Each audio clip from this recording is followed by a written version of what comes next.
friends, it's me, Terri, with another word of encouragement for today, Thursday, March 25th. This week, we've been focusing on encounters with Jesus that change everything. And our verses today describe two large crowds that intersect. The first crowd is following a widow who just lost her only son.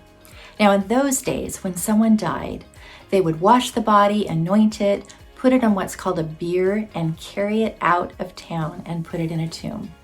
And so at the very moment in time when this crowd, the woman, the mourners, those carrying the stretcher, were exiting the town, another crowd was coming into town.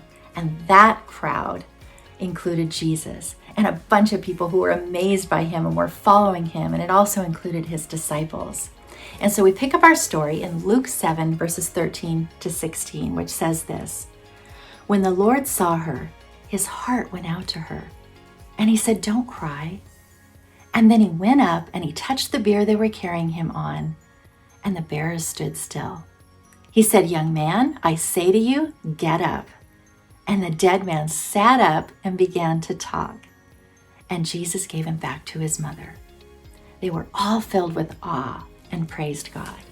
Now, I want to say three things about this passage. First, King Jesus is compassionate. Verse 13 says that the heart of Jesus went out to her. Jesus, the exact representation of God, God in the flesh, cared that this woman had lost her husband and now her only son. If something overwhelming invades your heart and life today, know that the heart of Jesus goes out to you. Second, nothing is impossible with King Jesus.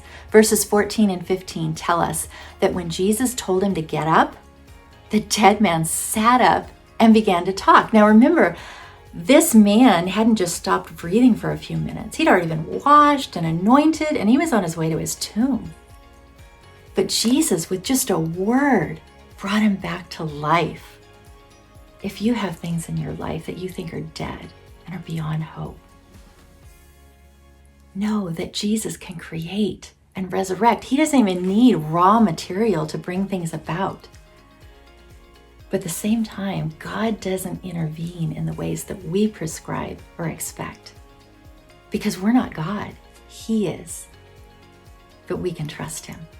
And third, the compassion and the power of King Jesus astounds those who experience and witness it. And there's an outflow of praise. Verse 16 says that after they witnessed Jesus raising the young man from the dead, the two crowds were all filled with awe and they praised God. I've had seasons of seemingly impossible situations. And then out of nowhere, Jesus shows up and does something so incredible, I can't help but be in awe of him and praise him. Sometimes he's given me the strength to get through a season that I don't even think I can survive. And then other times, he does a miracle and actually changes the situation. If you've experienced the love and the power of Jesus, praise him and share it. One of my favorite hymns when I was a kid was I love to tell the story of Jesus and his love. And now that I've had decades of experiencing the love of Jesus, I have a lot of stories to tell.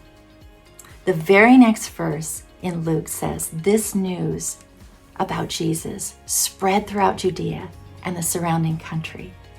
Others need to know that Jesus has compassion and that he is powerful. They need to know about the encounters that you've had that have changed everything. Have a great day, friends. We'll see you next time.